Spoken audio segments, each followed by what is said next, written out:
Deri në 70 vizita në ditë janë kryer gjatë muajit janar nga mjekët e Spitalit të Pediatrisë në Korçë për shkak të shpërthimit të virozave të stinës dhe kryesisht të gripit të tipit A. Shefi i shërbimit të pediatrisë, Robert Rado, tregon se rastet kanë qenë të shumëllojshme, nga ato të lehta, por edhe raste me komplikacione të rënda, të cilat kanë kërkuar edhe trajtim spitalor. Sidomos gjatë muajit janar, në shërbimin e pediatrisë kemi patur një rritje të fluksit të fëmijëve që paraqiten si rezultat i situatës epidemiologjike, kur dihet që gjatë kësaj periudhe kemi një shfaqje të viruseve të gripit, të cilët janë kryesisht të tipit A, ka qenë nga 40 deri në 70 vizita, që i bie mesatarja në 60 vizita në ditë.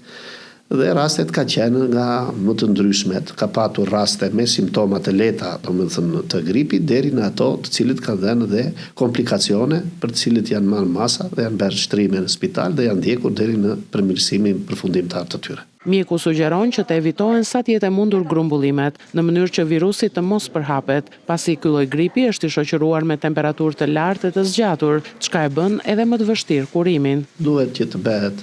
shmangja, nga grumbullimet e mëdha midis njerëzve, për arsye sepse ky lloj virusi transmetohet nëpërmjet rrugëve të ajrit. Ky virus ka qenë me temperaturë të lartë, ka prekur të tëra grup moshat dhe